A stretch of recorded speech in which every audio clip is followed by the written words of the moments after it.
তো বন্ধুরা, সারাদিন নানা ডিস্ট্রাকশনের জন্য আমরা দিনের বেলায় সঠিকভাবে পড়াশোনা করতে পারি না, এবং তারপরে যখন রাত্রে আমরা পড়তে বসি এবং পড়াশোনায় একটু কনসেন্ট্রেট হই, ঠিক তখনই আমাদের ঘুম চলে আসে। আর ঠিক এইভাবেই একটা সম্পূর্ণ দিন পড়াশোনা থেকে নষ্ট হয়। তো বন্ধুরা, প্রথম কথা হচ্ছে, রাত জেগে পড়া কি উচিত? তো বন্ধুরা, আজকে আমি এই ভিডিওর মাধ্যমে এমন কয়েকটি টিপস বলবো যেগুলো শুনলে তুমি রাত জেগে পড়তে পারবে এবং পড়াশোনায় কনসেন্ট্রেটও করতে পারবে।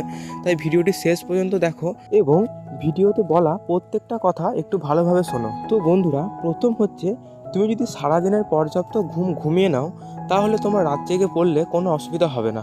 যদি তুমি রাত জেগে পড়তে চাও, তাহলে তুমি দুপুরে ঘুমিয়ে নিতে পারো বা দুপুরে একটা ছোট ন্যাপ নিতে পারো। তো 2 নম্বর হচ্ছে আমাদের পড়ার জায়গা। তো বন্ধুরা, আমাদের বিছানা হচ্ছে, আমরা সম্ভবত বিছানায় আমরা শুতে অভ্যস্ত বা ঘুমাতে অভ্যস্ত। সেই কারণে তুমি যখন পড়তে বসবে, তুমি তখন বিছানাটাকে অ্যাভয়েড করবে। তুমি বিছানা ছাড়া অন্য কোনো জায়গায় পড়তে বসতে পারো। তো বন্ধুরা, 3 নম্বর হচ্ছে খাওয়া দাওয়া।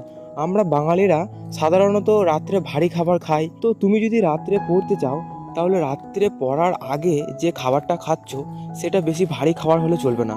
তুমি হালকা কিছু খেয়ে তারপর পড়তে বসতে পারো। আর রাত্রের খাবার খাওয়ার পরই পড়তে বসে যাবে না।